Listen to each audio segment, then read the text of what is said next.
Hello everybody. Now we are studying 3.2 standard 9th lesson.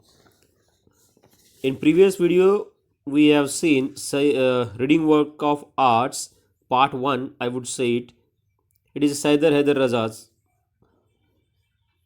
how his paintings are, about his uh, art that we have studied. We came to know that his paintings are simple geometric shapes, striking color combinations and captivating compositions. These are the features of his paintings. His paintings include, or it has shade of Indian art and its heritage. It conveys spirituality and metaphysical path. He was honored with Padma Bhushan, Padma Shri and Padma Vibhushan awards. He was born in Nagpur. He was born in a village of Madhya Pradesh. Then he studied from Chitrakala Mahavidyalaya Nagpur. Then he went to JJ School of Arts Mumbai and later to France, where he got married. And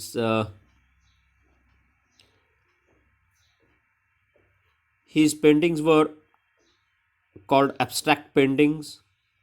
It does not include human figures or the trees or rivers like that. It covers only the different shapes.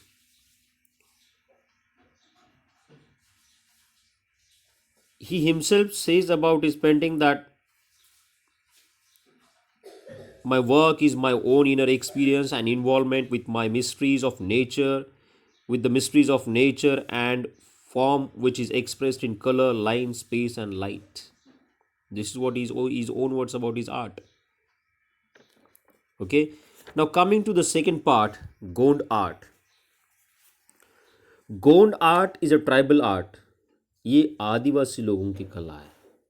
ऐसे आदिवासी जो लोग Madhya Pradesh, Maharashtra, Telangana, Andhra Pradesh and Odisha में रहते थे. हजारों सालों से वो वहाँ रहते थे. उनकी भाषा कौन सी है? उनकी भाषा है गोंदी, जो तेलुगु भाषा से सिमिलर है. ये गोंड आर्ट कहाँ मिलती है? ये स्पेसिफिकली सेंट्रल इंडिया के अंदर मिलती है. सेंट्रल इंडिया मतलब महाराष्ट्र, मध्य प्रदेश, तेलंगाना पार्ट. कैसा होता था कि these people use to draw pictures on the earthen walls, जो आज भी कहीं कुछ गाँव में देखने के लिए मिलता है कि जो वॉल होती है उसको मट्टी से, क्या बोल सकते, मट्टी से उसे प्लास्टर किया जाता है. ठीक है. और ऐसी वॉल वो उनकी होती थी. और बहुत सारी जो लोक कलाएं हैं वो नेचुरल टेक्निक के साथ और नेचुरल चीज़ें यूज़ करके होती थी. और एक जनरेशन से लेके दूसरे जनरेशन को पास की जाती थी. They are transform from generation to generation in a smoothly flowing process. और ये जो गोंद आर्ट है ये भी इसके लिए कुछ इससे अलग नहीं है. ये ऐसे ही ट्रेडिशनली एक जनरेशन से दूसरे जनरेशन की तरफ पास ऑन होती आ रही है. क्वेश्चन आता है कि ये कहाँ यूज़ होती थी? जो औरतें हुआ करती थी वो औरतें अपने जो रोज़मर्रा के काम है उनको फिनिश करके ये आर्ट्स अपने घर के अंदर ही, घर के बाहर, घर के अंदर मतलब घर पे, वो इसे ड्रॉ करती थी वॉल के ऊपर. ठीक है. जो कैनवस इसके लिए बनाया जाता था, तो the surface on which to draw the colour with which you draw, that is why creating folk art is a very enriching experience. क्योंकि इसमें कैनवास जो है वो आप खुद बनाते हैं और उस बनाए हुए कैनवस पे ही आप पेंटिंग निकालते हैं। This richness is reflected in the choice of the medium in the days of past. Several things, पुराने ज़माने में बहुत सारी चीज़ें उसमें इस्तेमाल होती थी, अलग अलग शेड्स। ज़मीन ज़मीन जो मिट्टी जो होती है, मिट्टी के अलग अलग शेड। अगर कोंकण में जाएंगे तो लाल मिट्टी मिलेगी, महाराष्ट्र के बीच में आएंगे तो आप हमारा काली मिट्टी मिलेगी। थोड़ा सा और ऊपर की तरफ जाएंगे, एमपी के आसपास की उस साइड के बॉटम की थोड़ी सी येलो शेड जैसे मिट्टी मिलेगी। तो अलग अलग मिट्टियों का यूज़ करके अलग अलग प्लांट्स का जूस बना के पत्तों के साथ जो पेड़ों की छाल होती है, ट्री बार्क, फूल, फल, और कभी तो कोयला, काउडंग, गोबर, इन सारी चीज़ों का इस्तेमाल करके कलर्स वगैरह बनाए जाते थे। कैनवस बनाया जाता था, कलर्स बनाए जाते थे और ये पेंटिंग निकाली जाती थी।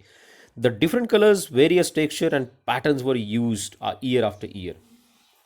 और इसी के साथ, ये सिंप्लिसिटी के साथ ये चीज़, ये पेंटिंग आगे बढ़ती गई।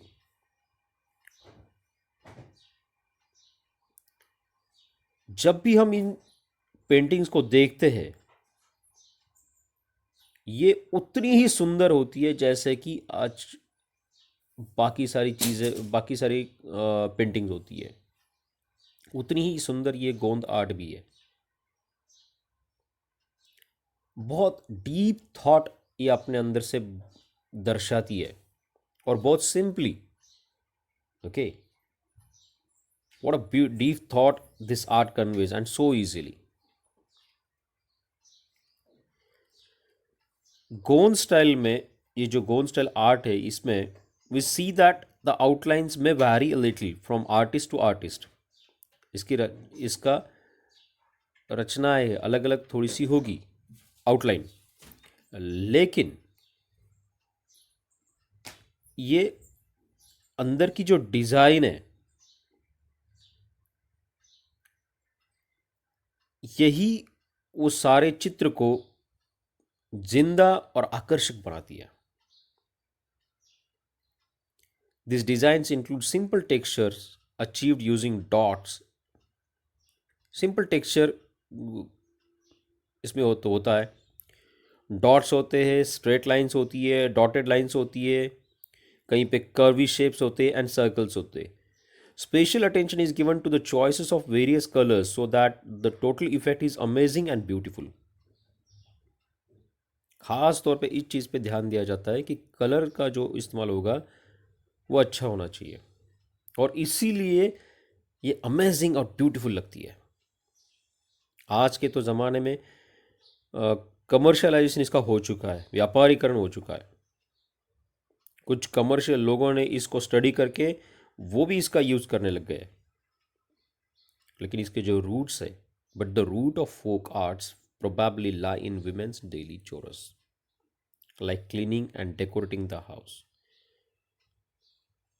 इसका मूल जो है वो निकलता है, ये गोंद जो औरतें हुआ करती थी, उनके रोज़मर्रा के ज़िंदगी में जो चीज़ें वो करती थी, जैसे कि अगर आप कहीं पूरे इंडिया के अंदर भी आपको रंगोली जितनी नज़र आएगी, उसी तरीके से ये जो औरतें थी उस ज़माने की, पुराने ज़माने की, वो अपना घर सजाने का काम इस आर्ट के साथ करती थी।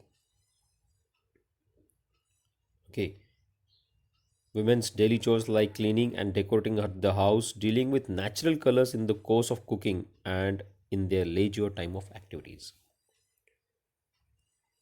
अपना जो स्पेयर टाइम मिलता था, उनको लेजर टाइम मिलता था, उसमें वो अपने घर को सजाने में इस कला का इस्तेमाल करती। तो this is the lesson of Gond art. It is a tribal art.